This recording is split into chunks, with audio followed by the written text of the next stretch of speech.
are live. What is going on, everybody? Today we have to talk about something super important, and it is Shakur Stevenson's performance against Edwin De Los Santos. So let's go ahead and move this quickly so we can start talking about it. Let's move over to my face. What is going on, everybody? Of course, we got to start off with the legend himself, the legend Hashim47, starting us off with the Let's Go champ. And of course, before we start the show, episode 75, we killing and we trying to push all the way to episode 100. We're on a non-stop train to episode 100, but we're on episode 75 right now. Thank you so much to you guys who keep the motivation going for me to continue to do this. Please hit the like, please hit the share, please do whatever you can. I care about those things more than I even care about you subscribing, but I would definitely love for you to subscribe because you get notified as soon as this live goes on the air. Anyways, let's go ahead and start off with Michael Buffer to start the show, and we can start talking about something important, which is Shakur Stevenson's performance and what this means moving forward. Ladies and gentlemen,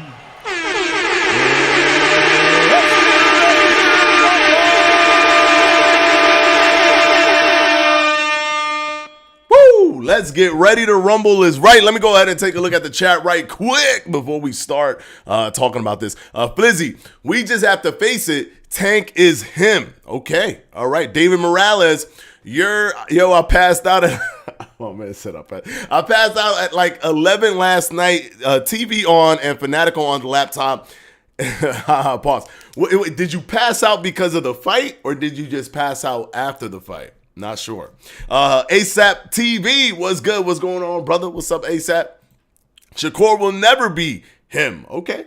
All right. Northern Smog, a record for lowest punches landed over 12 rounds. I think only Fury versus Klitschko beat it. Okay. Now, first of all, one thing we definitely have to do is we can't not just completely muddy the waters when it comes to these CompuBox number stats. We definitely have to be very, we should be honest, right? There's one thing that happens a lot in the boxing community is there's a lot of gaslighting, but we should at least be honest with the numbers, right? David Morales, I was just sleepy, couldn't keep my eyes open. Okay, brother. All right, so here's the truth of the matter. That was Shakur Stevenson's, and I've rewatched the fight without the having to, be watching at the same time while I'm communicating with you guys, and that brings a different dynamic. I always have to watch the fight again, but that was Shakur Stevenson's worst performance of his entire career, bar none. And one thing that I am not a fan of, that I am 100% not a fan of, is using excuses or even insinuating an excuse to try to dilute the performance that you had. One thing that Shakur Stevenson was doing was insinuating an excuse. Even if you insinuate an excuse, to me, it's an excuse. Don't even insinuate one. Don't say, hey, look, man, I got to make sure I don't do this and that, but I got no excuses. I got to stop sparring so much, but I got no excuses. I can't keep doing this. I can't keep doing that, but I got no excuses. Bro, you're basically beating around the bush of an excuse and then saying you don't have an excuse. That's an excuse. You're putting the excuse in the ether, and but while feeling like you're getting your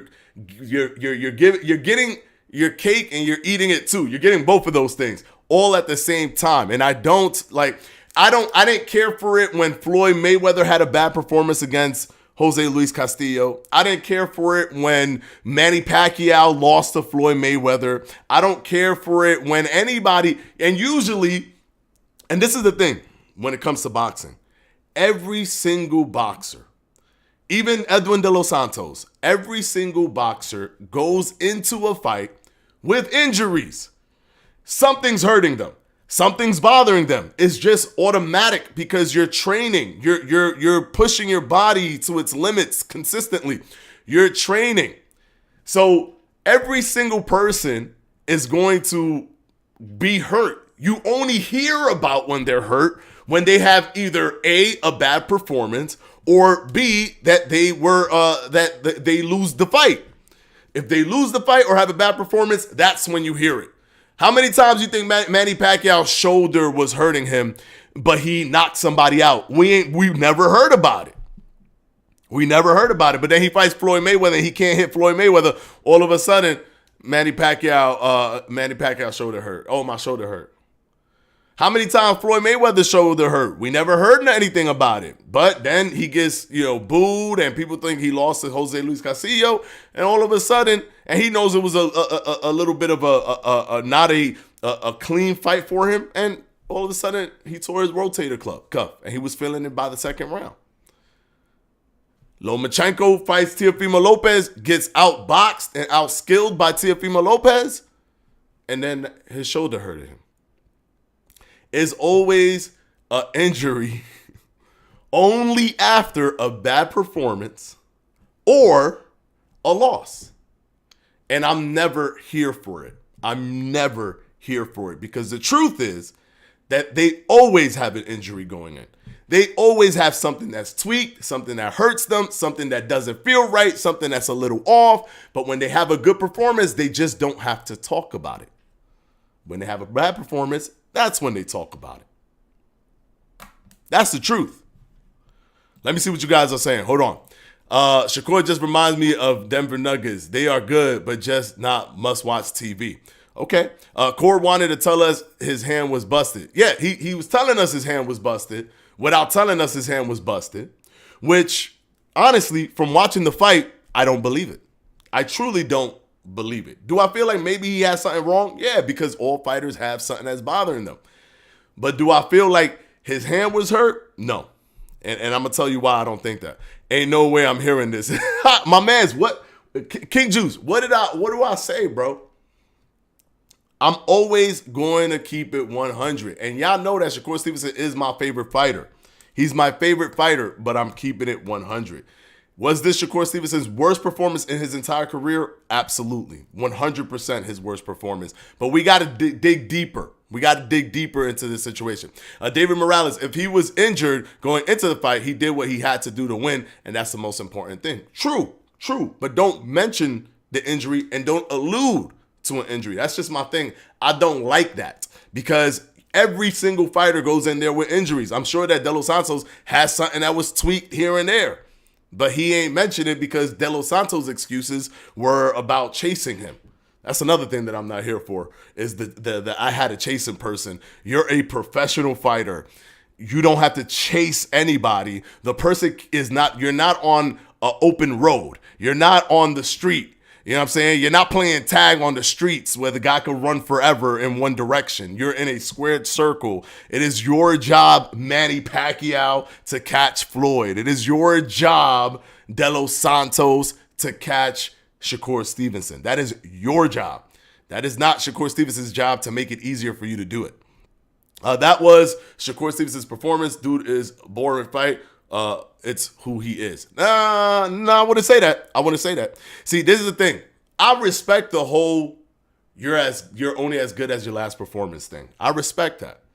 When he had I want to say similar, because there's two elements to this. There's two elements. And people, this is one of the things, this is why I like to come in here and cut through as much as I possibly can, because there's so much gaslighting in boxing that you have to figure out a way to cut through the gaslighting, because people are going to gaslight, team up, and keep gaslighting, right? So people are going to pretend that what Shakur Stevenson did was the right thing to do. I disagree. Was it highly technical? Yes, but you have to take calculated risks.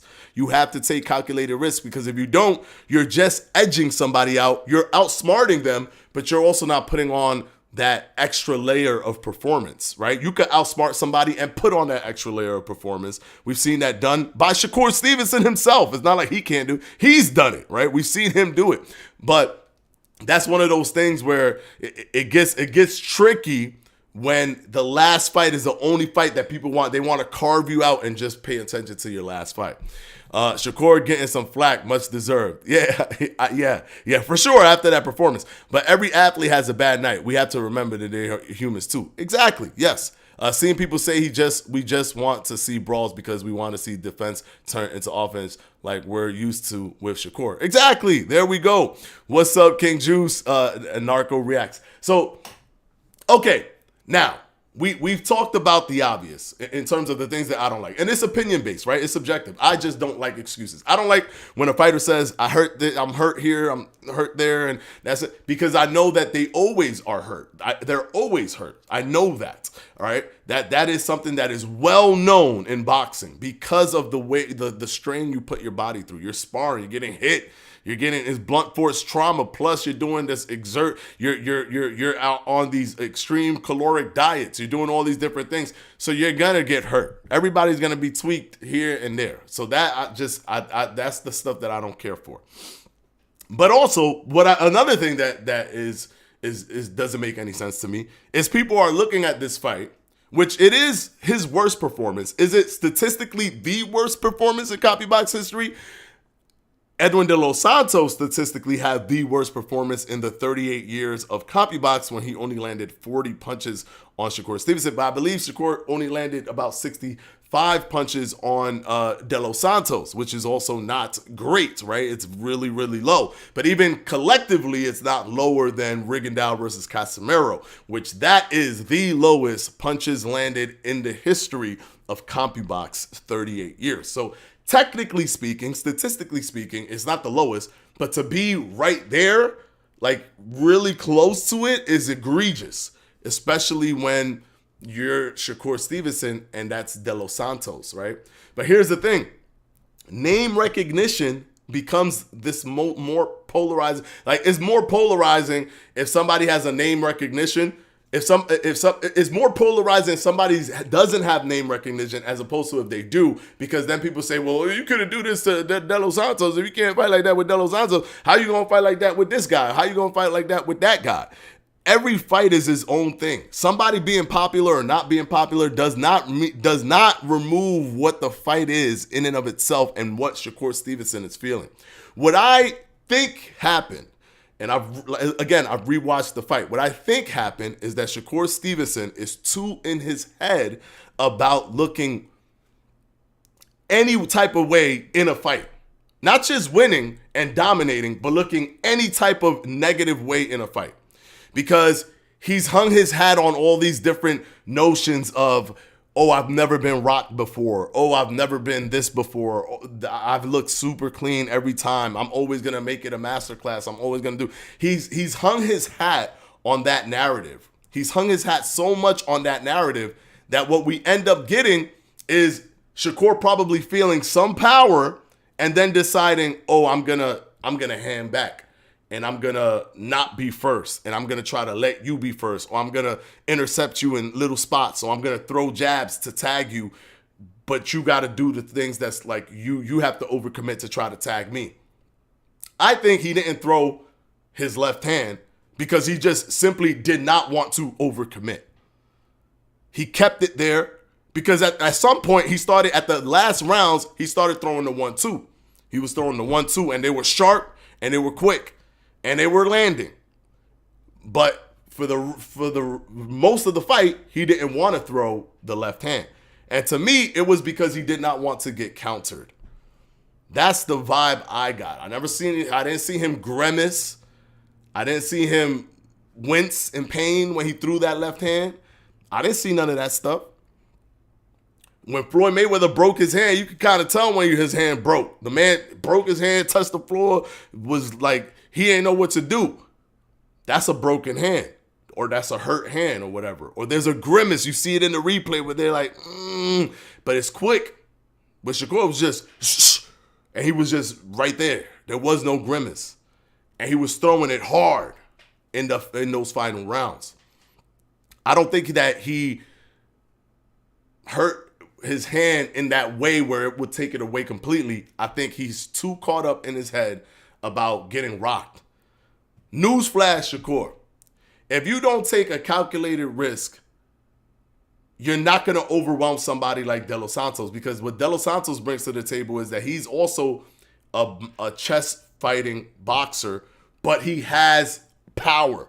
So he has the double whammy, right? You have to be chess with him, and his power could come out of nowhere. So De Los Santos has both of those things.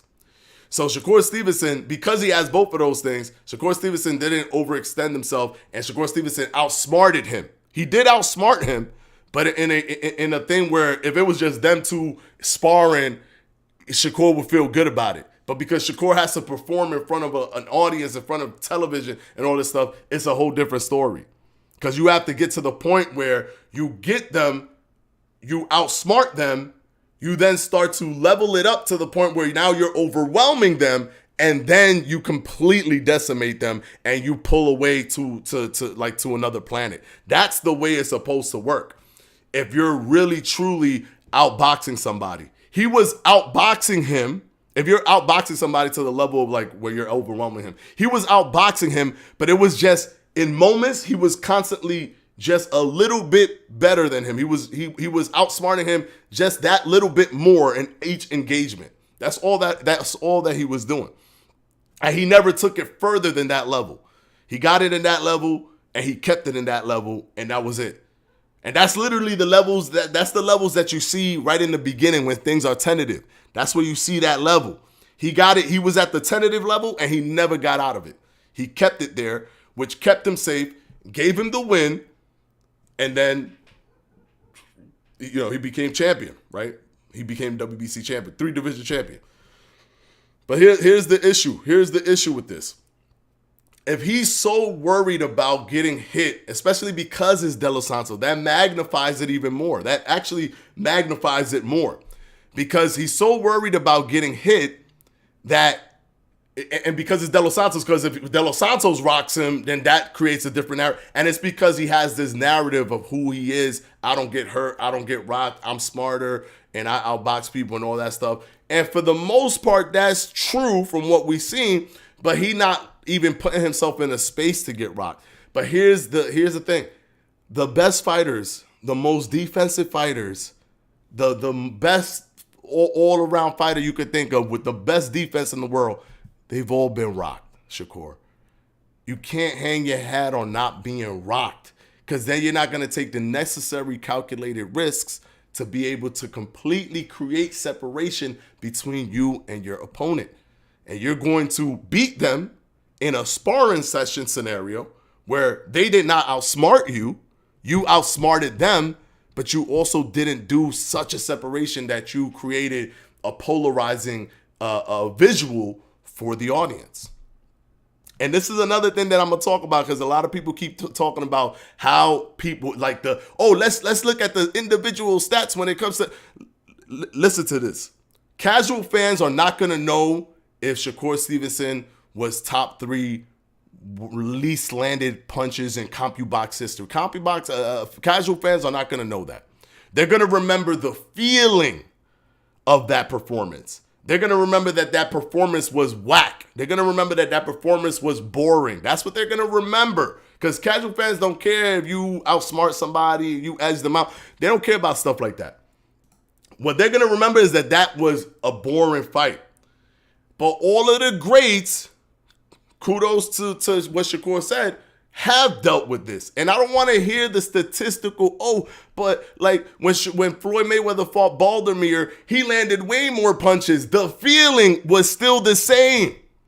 To this day, there's people that be like, Mayweather just made me buy 17 pillows so I could go to sleep. Even when he had exciting fights, they don't care. It's a boring fight to them. And then the Baldomir fight, because the commentators were piling on Floyd Mayweather, because the crowd was quiet, because everybody was, all of this stuff. That Baldomir fight, it illuminates the same feeling of this Shakur fight with Edwin De Los Santos. The same feeling is there. So when y'all be like, man, that's not the same thing. It is the same thing for a casual fan, because a casual fan just thinks, I didn't see a crazy explosive fight. I just seen something that bored me. Floyd bored me. Shakur bored me. They're not looking at the statistical details of how they were bored. They just know that overall they felt bored, which is why you can find people that still say, Floyd was boring. Even though we had Floyd versus Miguel Cotto, even though we had Floyd versus Maidana, right? So, but to a casual fan, that Baldomir fight to them was very, very boring, because they're going off of how they felt, not about the statistical details of what happened. Here's another thing that we need to talk about, though. Hold on, what just happened? With that, I think that was probably a subscription. All right, hold on. I'm gonna talk about something else. Then I'm gonna go to the chat real quick. But let me move into something else. Here's another thing. Shakur Stevenson gets a lot of people pissed off, right? Because they don't like the trash talk or whatever. So they can't wait for moments like this so that they could jump on his back. That's what happened when he went against Nakatila. The feeling, once again, I'm not talking about the statistical details. I'm talking about the feeling. The feeling to the casual fans was that the Nakatila fight was basically this fight that they saw. This is no different than the Nakatila fight. Even though the Nakatila fight, he knocked Nakatila down. He was completely outboxing him, but he wasn't putting up like this crazy combination and all this power to get him out of there. He was just putting a boxing clinic that was not visually appealing to the casual fans. But they remember that as boring. So much so that people are like, oh, he did this already with the Nakatila fight. No. This was his worst performance. He barely threw punches in this fight. This is not anything even compared to the Nakatila fight. But people remember it as the same because of the feeling they had. But when he has this fight that he just had right now, when people sit and say, oh, there's no point of him fighting Tank, what are you talking about? What are you talking about? Oh, see, y'all talk about Tank. Look, him. What? And y'all was saying he ducked Devin Haney. David Haney ducked him. Obviously, he ducked Devin Haney. Look at this performance. Sure, I respect you're only as good as your last fight. I respect that.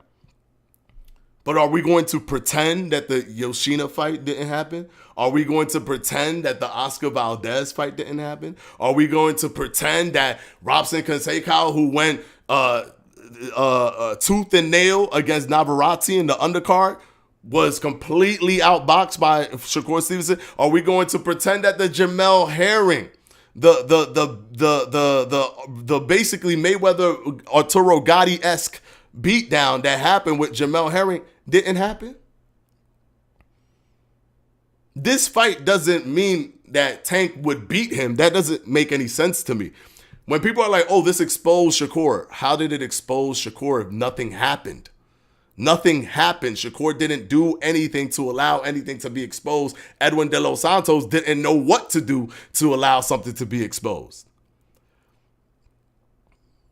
I do agree that watching the fight that Shakur had the control to ratchet up the intensity and he decided not to, and that's bad on him promotion-wise. If he's going in the route that Floyd Mayweather went, which is like, oh, I could be boring because Floyd, I don't care what people are saying now to try to jump and attack Shakur Stevenson. I'm being as honest as possible. This is his worst performance. He should not repeat this performance moving forward.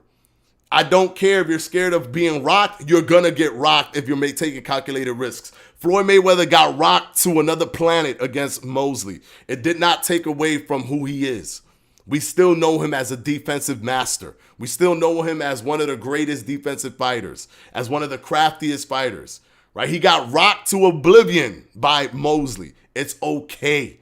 Shakur has to be okay with the possibility of getting rocked. He has to be okay with that. If he's not okay with that, he will never advance as much as he needs to against a power puncher. He'll win the fight. He will always win the fight. I actually do not agree with the scorecards. 115, 113, I do not agree. I think he won basically every single round. But I think he just won every single round. Like by making sure he had more punches landed in every single round. Because being aggressive to me doesn't matter unless you're effectively being aggressive. It actually looks worse if you're aggressive, in my opinion, and you're not landing and the other person is. It just shows how ineffective. You're not only aggressive, but you're aggressive and ineffective in your aggression. So actually, every single round was close, but every single round that was close to me, he edged it out, except maybe a round or two. So I don't agree with the scorecards. But I think that anyone he fights, he would win, right? Or the majority of people he fight, he will win, but he would choose to win in this fashion if the person has a lot of power because he doesn't want to be rocked, because he's putting out this narrative that he doesn't get rocked, and he has to get over that. He has to get over that. He has to get over that. If he does not get over that, he's never going to perform well against somebody who has both the technical abilities and the power. And who's the person that has technical abilities and power is Tank. And that's a big fight. If that fight was to ever happen, I do not want, under any circumstances, for Shakur Stevenson to perform the way he did against Edwin De Los Santos. I'm very confident that he goes in there and wins, but does he go in there and win in this fashion, or does he go in there and win by taking risks? Does he go in there and win by taking risks? Risks that Floyd Mayweather took that had him being rocked against Chop Chop Corley, that had him being rocked against Zab Judah, that had him being rocked against Mosley. Because you have to take those calculated risks. Or is he just going to be the guy that Floyd Mayweather was, where, because listen, man, you're damned if you do, damned if you don't. Now all of a sudden everybody's like, no, Floyd was actually exciting. The same people that because they don't like Shakur Stevenson, oh, Floyd was actually exciting. Like, forget what I said about him being boring. He was actually exciting. Forget that, because Shakur is so boring. We need to really create separation between Shakur and Floyd Mayweather. Shakur is boring. Floyd Mayweather was exciting. Forget everything I said for 10 years straight. He's actually exciting. But nah, the energy was always that Floyd was boring, but people still paid to watch him fight. So there's a route that you can go. You can be the boring guy that people are going to still pay to watch you lose because they just want to see you lose, right? That's the Floyd route. He was the boring guy, quote unquote. Not boring to me, but boring to a lot of casual fans and a lot of fans that like to see two people go at it.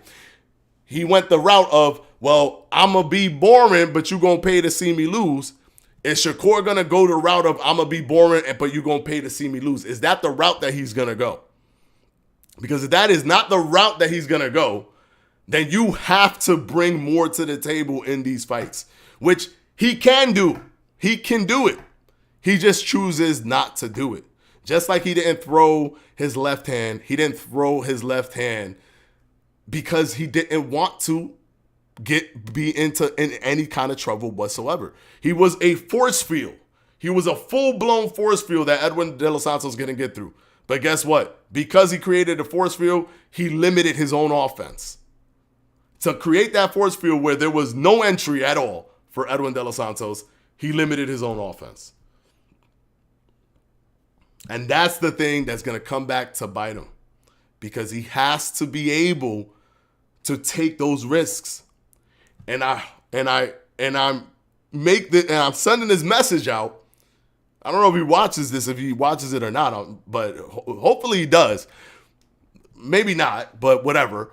But I'm sending his message out because I want him to understand that the greats, the defensive greats, got rocked. They got rocked. Heck, Andre Ward got dropped twice in his career. Because he knew that, yeah, I could play it safe, but if I play it safe, there's things that I won't be able to do. I have to take calculated risk. And Shakur knows how to take calculated risk, but he didn't want to take a calculated risk with Edwin De Los Santos, and then ended up having a top 3 worst CompuBox number performance of all time. And poor Edwin De Los Santos had literally the worst CompuBox number performance in the history of the sport, which is crazy, since recording CompuBox started, which was about 38 years ago. All right, that's my little 2 cents on that. We got more to talk about on that take, but I definitely want to go to the comment section because I feel like I've neglected you guys for too long. All right, hold on. All right, the King Juice, man, Shakur was throwing a mean 1-2 in round 11 and landed like that combo like 3 times. Yeah, that hand wasn't hurting him. I don't think so. I don't think so. People talk about Haney versus Shakur. Haney hug and Shakur run. Why do you want to see that? This fight right now that we just saw with Edwin De Los Santos and Shakur was a horrific styles clash because Edwin De Los Santos is crafty, is smart. So is Shakur, but then Edwin De Los Santos has the power. So then Shakur respects the power so much, and he's going to outsmart him. He's going to be outsmarting him and respecting the power. So what you get is nobody wanting to make any mistakes whatsoever. While in any other situation, Shakur would outbox a person and then start to pile on and attack because he'll feel confident. He won't be worried about, a power punch coming in and rocking him. Here's the thing. He doesn't even want to be rocked. Imagine not wanting to be rocked because you've put that out in the ether that you don't get rocked, you don't get hurt. That's going to create so much psychological baggage that you have to deal with when you're in a fight with somebody who was a power puncher. And who's going to get the negative end of that? The fans watching. I don't care what people say. Shakur fought his normal fight just with one hand. It was up to Edwin to press him and make the fight interesting. He didn't even try to win. Good luck getting another title. Yeah, that's another thing that I definitely hate is when people, no one is talking about, like, when people are like, Edwin De Los Santos won that fight. If anything, it's a draw. Do you understand that Edwin De Los Santos landed the lowest amount of punches ever landed in the history of CompuBox? But somehow you see that as Edwin De Los Santos won the fight. Being aggressive it's not aggressiveness that gets scored. It's effective aggressiveness that gets scored. You also got to put the blame on De Los Santos. You got to put the blame on Manny Pacquiao. You got to put the blame on all these people that can't cut off a ring as a professional boxer. You got to also put the blame on them too. Put the blame on Shakur for not giving the performance that he should have given, which is what I'm doing. But also put the blame on, who are you? You are a professional boxer that is ranked high enough for this belt, to fight for this belt. But somehow you forgot how to cut off the ring.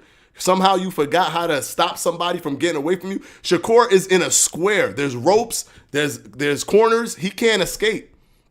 There's only so many maneuvers he can do. You should be able to cut off the ring effectively. Manny Pacquiao should be able to cut off the ring on Floyd Mayweather effectively. There's not just one person in there controlling the whole thing. There's also another person in there, but miss me with Edwin De Los Santos should have won that fight when the dude literally landed the lowest punches ever landed in the history of the sport. No, he shouldn't have won the fight. He lost the fight. Shakur should have done more, but that don't mean that he lost. Shakur should have done more, but that don't mean, Tank would destroy him. He's exposed. No, we're not seeing the same thing. Just because he didn't do what he was supposed to do don't mean that he's exposed, because nothing happened. Nothing happened negatively in terms of him getting outsmarted, getting beat up. None of that stuff happened. He still should be able to fight a Tank Davis and a Devin Haney, because this performance don't mean nothing. It's just one performance that he did horribly in comparison to all his other performances where we've seen him shine with better opposition in terms of ranking.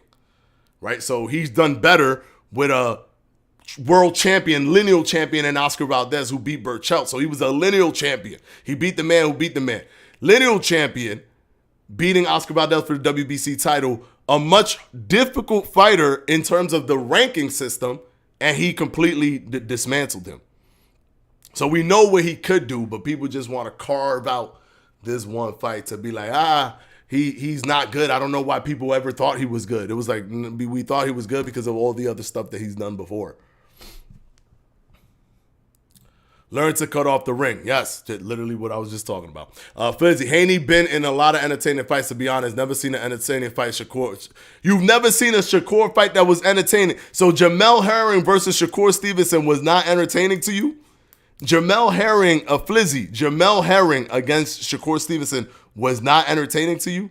When you say entertaining, are you asking for a back and forth fight? Is that what you're asking for? Are you asking for like what Devin Haney had to deal with Lomachenko, where at the end the fight could have gone either way? Is that what you're asking for?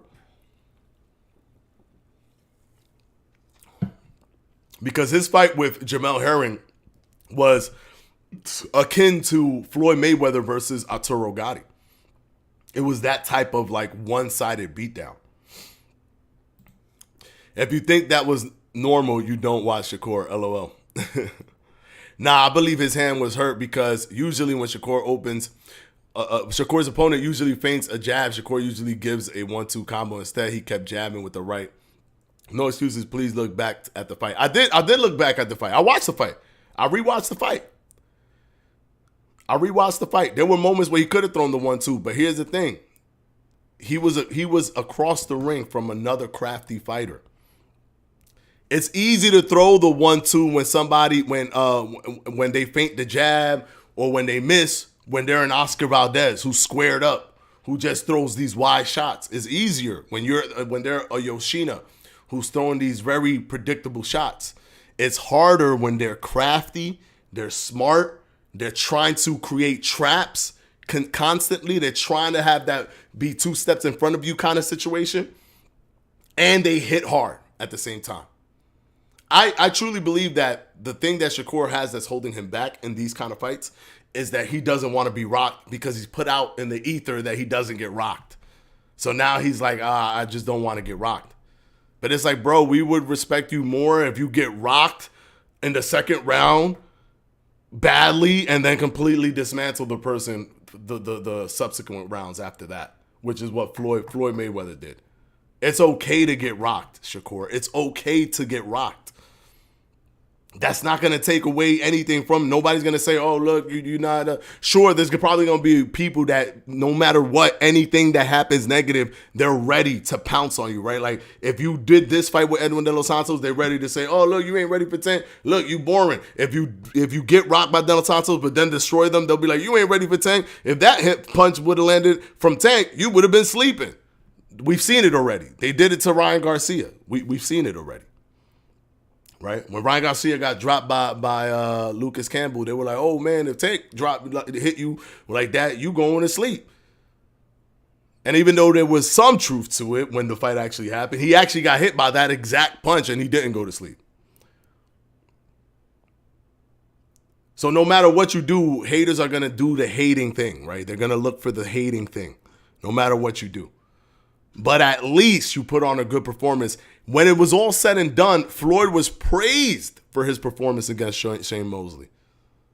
Praised for his performance against Shane Mosley. Even being rocked. You have to be okay with the possibility of being rocked. Obviously, calculate and be like mindful of how you're entering and how you're opening yourself up so that you can throw the combinations that you need to throw so that it could be a dominant performance. Be mindful of that. Take a risk that's calculated, but understand that the possibility is there. And you have to be okay with the possibility that it can happen. You have to be. If not, you're never gonna do this, bro. You're never gonna be able to fight those guys. You're always gonna beat them, but you're gonna have situations like this, where the aftermath is just this bloodbath of like people saying that was a boring fight. And they're going to latch on. People are super hungry to latch on to something because they don't like you, right? That there's people that just don't like you. So they're going to be hungry to latch on to something. Ooh, you had a bad performance. I'm hungry to latch on to this. They're going to pretend like your Jamel Herring fight didn't happen, your Yoshina fight, their Oscar Valdez, that fight don't exist. They're hungry to latch on. That's what happened with Nakatila. You came back, had the Jamel Herring fight, and then it was crickets. It was crickets after that. But the way you had the way you did the Jamel Herring fight, you got to figure out ways to do that even for fights where somebody has a lot of power and they're crafty. Sup, Narco, my bad. I'm invested. Imagine last night Shakur versus Loma from the first 6 rounds of the Teofimo fight. Cure of insomnia from the first 6 rounds of the. Imagine last night's Shakur versus Loma from the first. I do not know what this is saying. Daniel Henry, you got to help me out with this. I don't know what you're saying here, brother. Hold on. I'm gonna have to skip down. Hold on. I'm gonna have to skip down. You're hitting the nail on the head with this analysis. Thank you, ASAP TV. I appreciate that. King of 47 will never stay up for a Shakur fight again. I'll wait until the fight review to actually watch this fight. See, this is what I don't understand, King of 47. Why you acting like the Jamel Herring fight don't exist? Why you acting like the Oscar Valdez fight? Literally because there's one fight, you never going to watch another. You know what I'm saying? After the Baltimore fight with Floyd Mayweather, you ain't never want to watch another Floyd Mayweather fight ever again live? Come on now. Floyd built himself up before he got as big as he did. Shakur doesn't have a big fan base yet. No, I know. He doesn't. Floyd did build himself up. But Floyd built himself up through fighting Oscar De La Hoya in what people thought was him being boring in that Oscar De La Hoya fight. The Baldermere fight. I mean, he got the big break after fighting Oscar De La Hoya, to be honest. That was his big break. But before he fought Oscar De La Hoya, he fought Baldermere, and that was the fight that he gave. He gave the feeling of what Shakur did. The same feeling was there. The same feeling, the same visual feeling from the audience was there, where they just felt that it was a boring fight. And that was before he fought Oscar. So basically, Shakur just has to get in a situation where he gets a fight that breaks him through to the casual audience. That's what he needs. If anything, we don't know what this performance could do for him, right? This could be a better thing. People could use it. People could use it to avoid him more if they want to, because they know that they're gonna latch on to the gaslighting that we're getting now that fight happened. Oh, he shouldn't fight me. Everybody's saying he shouldn't fight me. I'm gonna say he shouldn't fight me. If you notice, any fighter that has no vested interest or is not in the line of fire, they're all like, you know what happens. Sometimes you have a bad night, sometimes you have a good night, or whatever. It's, let's see what he does next time. Anybody who has a vested interest, like a Devin Haney or Frank Martin, they're all like, look at this. Look what just happened. Because they know they know that there's gaslighting happen, and they don't care that there's gaslighting. Because they're boxers themselves. They know that they be having off nights. But they just want to latch on to whatever the new narrative is, so that they don't have to, if they want to avoid a fighter, they could use this as that. I'm not saying that they are doing that, but they could definitely use this as ammo, because they know that they're going to have a large group of people that's doing groupthink right now that are like, yeah, he shouldn't fight these guys, which makes no sense. It makes no sense. Who else are they going to fight? He's one of the top fighters, so they're not going to fight a top fighter because he had a boring fight. Think about what you're saying when you say it. I told you it would be a masterclass, a snooze fest. Yeah, man, but all these fighters have had their little masterclass snooze fests, and you know it. You know that they have. Everybody. Even well, I mean, he had a bad performance. I wouldn't say it was a snooze fest when Tank had his performance with Isak Cruz. Damn, that comment was an hour ago, Ed. I know. I'm trying to catch up. I'm skip. Now you made me skip even more. So sorry to anybody that was in between what he just said and the next person I'm going to get to right now. Edwin, Love C Short. Edwin had some great opportunities in the clinch. Shakur may have been worse than Rock if he didn't fight that way. Shakur worse than Rock if he didn't fight that. Edwin looked like he got that one-hitter quitter. No, I know. But that's the risk you're going to have to take.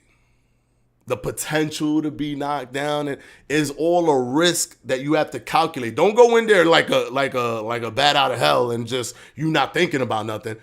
Figure him out, get his timing, his rhythm, his flows, the things he likes to do. By the fifth round, start getting in there for real.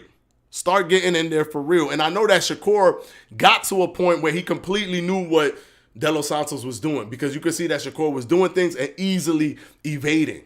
So he was getting his time and his rhythm, his flow. He was understanding. He was embarrassing Edwin De Los Santos. Edwin De Los Santos was mentally frustrated. You could see it. And Shakur never elevated the attack after that. He just kept it at that tentative level. The tentative level in the beginning, he kept it there with the additional knowledge of the timing and the rhythm and the flow of what Edwin De Los Santos does. So he was in a super safe space. he should have pushed the gas a little bit more. And even if his risks getting him rocked or getting him dropped, he has to take some sort of calculated risk. He has to. That's how boxing works. You have to take a little bit of a calculated risk. You have to. You can't just completely sit there and jab somebody for the entire night. You can't. Valdez has no lateral movement. Valdez lost to Emmanuel Navarrete, a garbage fighter. Granted, he lost to Emmanuel Navarrete after he lost to Shakur Stevenson. There's a difference. It's like saying that anybody who's undefeated and then all of a sudden loses and then they lose their confidence, they're a garbage fighter. No, there's a difference between a confident, undefeated fighter who's at the top because they beat a Burt Chout and they're the WBC champion versus somebody who has a lackluster performance against Robson Canseco and a loss against Shakur Stevenson. That's a different person mentally. That's a different confidence. That's a different level of confidence. And boxing is literally 95% mental. If you do not feel confident in yourself in there, you're a different person. You end up being a different person. Why do you think that it'd be a snowball effect sometimes when fighters lose for the first time? They lose for the first time and then it is almost like they can't stop losing. Boxing is mental. So just because he lost to Navarrete after he got his first loss by Shakur Stevenson, you can't forget that he beat Burt Chout, outboxed him and knocked him out. Burt Chout was the dude at that division. It wasn't even Shakur at the time. Burt Chout was that number one dude. And Oscar Valdez took him out. Heron was 40 years old, bro. Stop. Okay, but what about Yoshina? Yoshina's a beast at 135. He beat Yoshina almost just as bad. We don't even got to look at Jamel Herring. Jamel Herring was just a performance, right? Gotti was old when Floyd did that to Gotti. It's just the performance. I'm talking about the performance. I'm not talking about the person. We could split hairs in boxing all we want. Could split hair forever. Who's your favorite fighter? I'll split all the hairs in the world with your favorite fighter. Pick your favorite fighter right now and I could split hairs forever. I could split hairs with Sugar Ray Robinson to talk about how Sugar Ray Robinson wasn't all that great. You could do that with any fighter if that's your agenda. But if you just being honest and you're looking at stuff honestly and you don't have an agenda to not like somebody or like somebody, you could say, okay, his performance with Jamel Herring was good. So that shows us that he can have a performance like that with somebody. Mind you, Jamel Herring had beaten Carl Frampton. So you could have a performance. Okay, you can have he did that to Robson Canseco, a gold medalist that the only loss he ever had was against Oscar Valdez in a controversial loss where people think he won it and he a gold medalist and you outboxing. Okay, damn, look, you could do that to a really good technical fighter. Okay, I see you. Shakur. But if you start splitting hairs, oh yeah, but look at his fight with Navarrete that he just had. So Robson ain't that crazy. And then look at Yoshina. But it's like you could do that all day, bro, to any fighter, bro. You could do that all day to any fighter. Belts is boxing don't mean nothing of being truly tested. But what's truly tested? What if you're so good? Why do you have to be truly tested? What if you're better than your opposition? Like you're always better than your opposition, then what happens? How can you be tested in that situation? Yo, that fight was underwhelming, sure, but it wasn't even that bad. It's just a horrible style match. I stood up. No, it was ASAP, AP, whatever. It was a bad fight. Statistically speaking, for the casual fans, visually speaking, it was a bad fight. Was Shakur outsmarting him? Yeah. But that's not something that him doing that is something that he could do in a sparring session against De Los Santos. But you do that in a performance, none of that stuff is radiating out to the viewers. You have to create separation. It's like what Terrence Crawford did to Errol Spence was separation. Right? What Shakur did to Oscar Valdez is separation, where it's a clear separation between you and the fighter. Not just that in every encounter you're outsmarting him and you just outsmart him in each encounter, and that's all you do. That's what ended up happening in that fight. Yeah, I'm not jumping off the boat. Shakur is special, but I'm sour. I had to wake up 6 hours.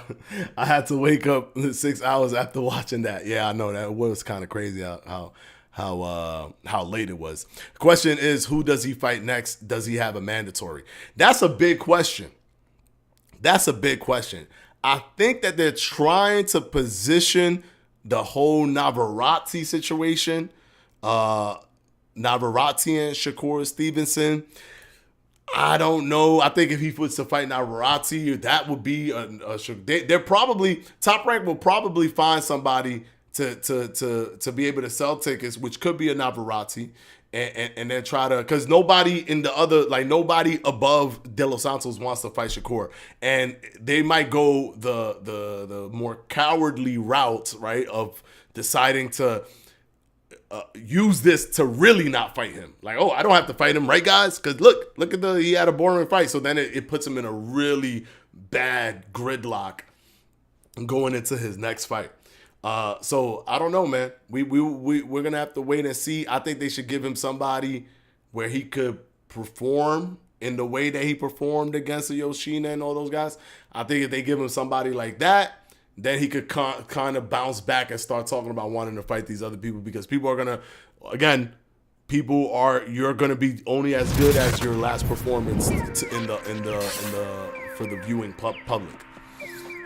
Why do people go at Shakur's head? Because he's been faking since day one with that fake Olympic cry after getting the silver. He does a lot of talking, but that's the thing. He could use that kind of a temperament to be that guy that people want to pay to see lose. People watch Shakur fights because they want to see him lose. Everybody who just like jumped on the fact that that was a boring fight, they the same ones that can't wait to see Shakur lose, so they watch his fights.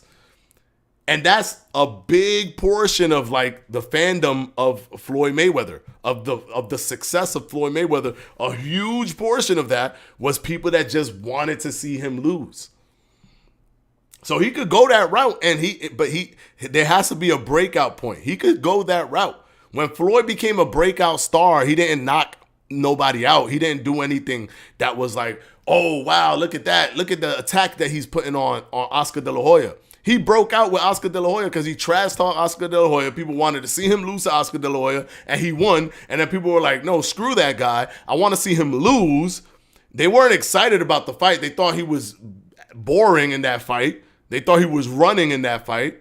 They want to see him lose, and they just keep wanting to see him lose. And that was what literally carried Floyd's entire career from that point forward. People want to see him lose. Shakur could move into that space because people hate how he talks. People hate how he talks. They hate that he's cocky. They hate that he does all this stuff. And he can move into that space. Oh, you hate how I do that? Okay, so come watch me fight. So that you could see me lose, and then just never lose. He could do that as well. He has the ability to do that. Shakur is garbage, and I'm not a casual. I like technical fighting, but what Shakur did was not technical. He was unsure of himself. That fight he had was a bad fight. Two things could be true at the same time. I don't understand all of this absolutism. That fight he had was a bad fight. His performance was the worst performance he's ever put in front of the public in his pro career. That doesn't change the fact that he did what he did to Jamel Herring. That doesn't change the fact that he's a 3-division champion at his age. That doesn't change the fact that he's a 3-division champion. That doesn't change the fact that he did what he did to Oscar Valdez. Don't gaslight from off of one fight. We could be honest about it. We could say that was a bad performance, but don't gaslight off of that one fight. Don't gaslight off of the one fight. Ever since Valdez stopped drinking tea, he hasn't been the same. Oh, hold on. We got a super chat by Love Seat Shorty. Wait, is this even on? Man, I didn't even hear the thing because this was not on. Is this? Hold on. Okay, now I think it's on now. We gotta give the love for the super chat. Hold on, we gotta give the super chat love. Hold on. Here we go. My man said, "Give us another hour for neglecting the chat." I'm trying to catch up. Love seat, chill. Hold on. I gotta go over here. We got a $5 super chat. All right, thank you so much, Love seat, and thank you, Northern Smog. Hold on, we got the $5 super chat. Let's do the $5 real quick. All right, $5 super chat. Yo, so delayed with responses. Stop skipping the chat, bro. Wait, you so delayed? Stop skipping the chat. I'm not skipping the chat. If I skip the chat. Wait, what you're telling me is like contradicting itself. You're saying I'm so late with the responses, stop skipping it. Oh, you're saying don't neglect. It's because I went into this like long speech about what happened. I got to also run the show at the same time, right? I got like things I got to say. All right, hold on. Let me get right here. Let me go right here then. ASAP TV, I thought Edwin was going to come out fine, blazing, kind of like he did when he upset the guy in the last fight, or Dono. Yeah, what I thought was going to happen was that there was going to be a point where Shakur Stevenson nullified him and then just starts to take over. But Shakur never. It felt like there was a point where Shakur figured him out and then still decided to stay in that tentative spot where he's throwing the most safe stuff and he's keeping himself in the most safe position possible. Which, granted, Shakur has a cheat code of an ability to never lose a fight if he doesn't want to lose a fight. The problem is he has to put his foot on the gas a little bit more if he's going to perform in the way that is expected of him from the talents that he has in a way where he could overwhelm the person. Once you get to that point, you got to start to take off. You have to a certain degree. Terrence Crawford and Errol Spence, perfect example. Once Terrence Crawford, the tentative, he got it quick because there was a certain limitations with Errol Spence. So he got it quick, and then he took off, right? And there was risks. The whole time there was risks when Terrence Crawford was doing that. But they were calculated risks. He has to be able to do that. He has to be able to do that moving forward. Even if the person has power, he has to be able to do that. Even if the person has power. Both guys last night deserved the Nobel Prize for curing worldwide insomnia. I think he separated himself. He won in a different way, and he got him frustrated many times. It was cool to look at and watch. Shakur was not getting hit at all in the later rounds. No, he did. There was separation in the sense where they were minute. They were very small separations, but it wasn't a thing where he took over the fight completely. He never did that, which is what he should have done. We gotta be honest with our assessments against these fighters. It doesn't even matter if the fighter is my favorite fighter. Shakur Stevenson is my favorite fighter. This fight doesn't change anything. The same way when he fought Nakatila and everybody was on his back about how boring he was, it didn't change anything for me, right? I knew what he was capable of. It doesn't change anything for me, but it does still, it's still scrutiny that's well-deserved. It's still scrutiny that's well-deserved. And unfortunately, the way boxing works, you only are as good as your last fight in the public eye to a lot of fans. Because that's the last thing they've seen you do. When Canelo fought Ryder, he was trash. To a lot of people, even though he really wasn't, we know what Canelo could do, but he was trash. Oh, he's falling off. He destroys Jermell, he's good again. That's how boxing works. People are going to have their off nights. John Ryder, who's John Ryder? No one knows John Ryder, but that was a Canelo off night. Then he comes back and beats Jermell. Now Canelo's back. That's just the way the pendulum swings in boxing. That's why I always tell people, or when I'm even talking about this fight right now, is stop over-sensationalizing this one performance. Two things could be true at the same time. Was this a bad Shakur Stevenson performance? Absolutely. Should he have done better? Absolutely. Was this the worst Shakur Stevenson performance? Absolutely. Does that mean that is who Shakur Stevenson is? You are gaslighting when you know that these other fights exist. Even when y'all say, oh, what you talking about? Jamel Herring was 40. Oscar Valdez lost to Navarrete. Oscar Valdez was ranked higher than De Los Santos is right now. When Shakur beat him, he was the champion. This wasn't a vacant belt that Shakur won. He beat the man who beat the man. He beat the lineal champion who was undefeated. I don't care that he lost to Navarrete. Look at the ranking by ranking. He was undefeated. Had a way better record than De Los Santos. And he had a better performance against Oscar Valdez. So when your argument is, oh, but Jamel's 40, oh, that don't make no sense because De Los Santos is not more of a higher ranked fighter or a better fighter statistically speaking than what Oscar Valdez was when Shakur Stevenson fought him. Just be honest. Don't just try to latch on to anything that happens against a fighter that you don't like. Tank versus Edwin is a hot fight. I would love to see that fight.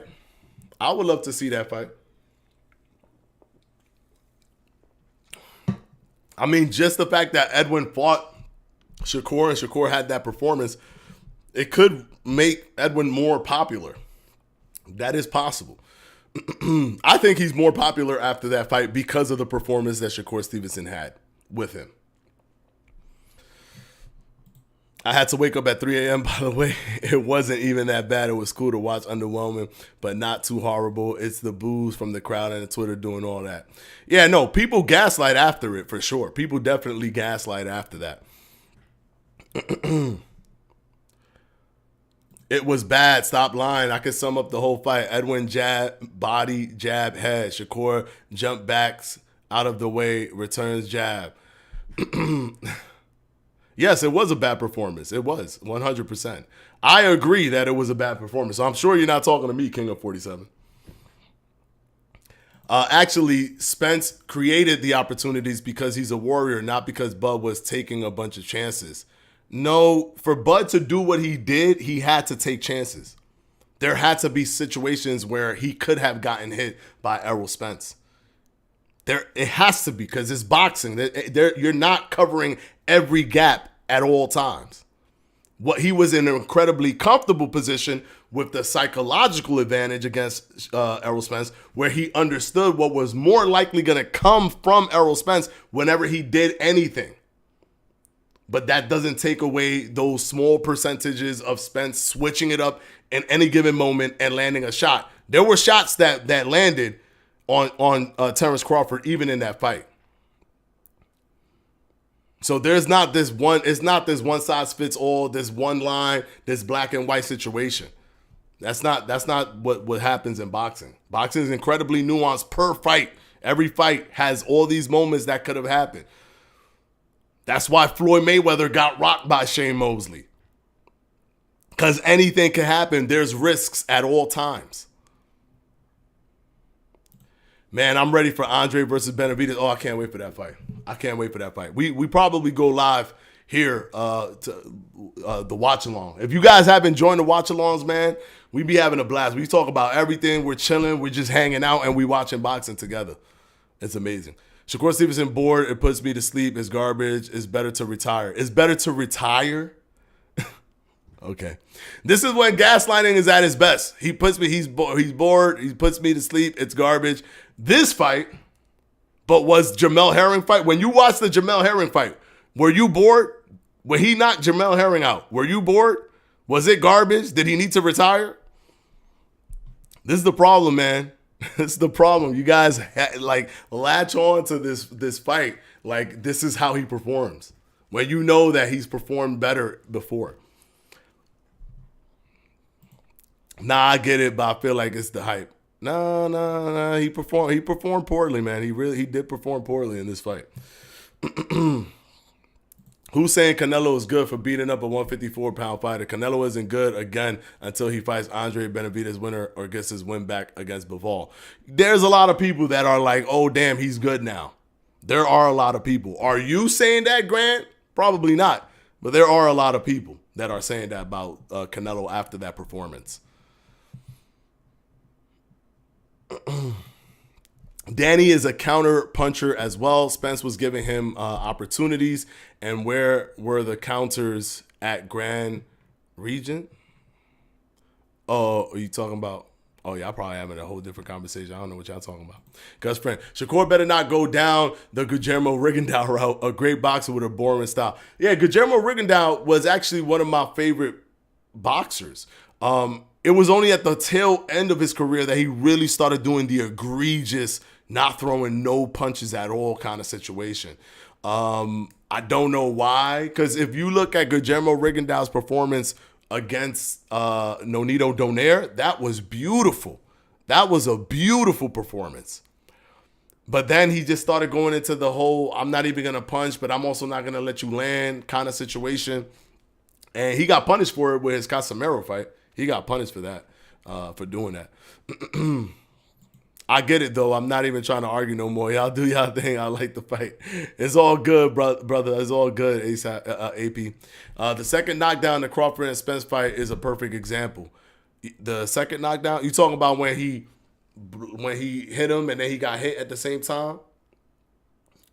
That's the thing, man. Everything is a risk, bro. Everything is a risk. But it's calculated. You know that more than likely, because you got this person's time and you got this person's rhythm, you got this person's flow, you know that more than likely you're going to be able to catch him. And catch him right there at that spot, exactly the punch that you set up and that you lured him into. But he could switch it up at any given moment. No matter how much tendencies he's showing you, how much of a rhythm he's giving you, he could just decide, well, I'm going to do this weird thing right now. And boom, you got caught. That's how Floyd got caught. Floyd got caught by Mosley, one of the best defensive fighters of all time. Floyd Mayweather Jr. barely gets touched, got rocked by Mosley. Because he was taking a calculated risk at that moment. Whatever the calculated risk was, if he was putting his hands down to goad him to throw a shot and he was going to slip, and maybe he thought he was going to jab and he was trying to do the pull counter, whatever he was trying to set up, whatever he was doing, he was in range to get hit and he got hit. It was a calculated risk that he was trying to make that backfired. And all the calculated risks after round 2 all worked for him. But that one didn't. And that's what's going to happen to you. You're not going to get them all right. You're going to get a majority of them right because they're calculated risks. The thing with Shakur is he creates a whole force field against a person like Edwin De Los Santos, where there's no way that De Los Santos could break through that field. But there's also no way for Shakur to show incredible separation. And that's what he needs to do. I'll be here to watch Andre versus Benavidez. You already know. All right, AP, whatever. Thank you, brother. We appreciate you here, brother. Yeah, the watch-alongs are great. Feels like I'm hanging out with the boys. I know, man. I love it. I really love it. And thank you for coming out, David Morales, to those as well. Why Andre will slow the second half of the fight and get knocked out, same-ish, but he in there with an A-plus fighter this time. Why Andre will slow the second half of the fight and get knocked out, same-ish, but he in there with an A-plus fighter this time. I kind of get what you're saying, but I also kind of don't get what you're saying. It was boring overall, but I still love what I saw from Shakur, especially when he landed a hard lead hook and perfectly avoided like 4 shots afterwards. Yeah, when he rolled, I remember he said, pop, rolled, and it was like, and then De Los Santos was just chasing him with combinations and nothing was landing. It was amazing, which is why you could tell he understood the tendencies when De Los Santos wanted to throw, when De Los Santos was willing to stop his combination. He knew all that stuff, but he was just in like you're not getting through this. Like, and for him to create that super mega sports field, he had to create offensive limitations for himself to be able to do that. All right, hold on. Bud, wonder if Spence leaves Bud had that one that landed on his neck, landed on his jaw. You never know, man. He had his jaw tucked in well. You know what I'm saying? It's all calculated risks. All right, guys, we're going to go ahead and end it right there, guys. We are about 10 minutes past the time. Normally we do 7 p.m. to 8 p.m., Mondays, Wednesdays, Fridays. We do go live when there is a fight, but we definitely let you know, or I let you know what fights I go live for, because I don't go live for every fight. But we were live yesterday for the Shakur Stevenson fight. If you want to watch some of it, watch my reactions to the fight or whatever, the video is up. But if you haven't, hit the subscribe button, hit the like button on your way out, please, because that definitely 100% helps the channel as we grow, as we move on to episode 100. We're at episode 75, going strong. Remember, live Mondays, Wednesdays, Fridays, every Monday, Wednesday, Friday, 7 p.m. Eastern Time to 8 p.m. Eastern Time. Until the next one, guys, peace out. We'll see you on Monday.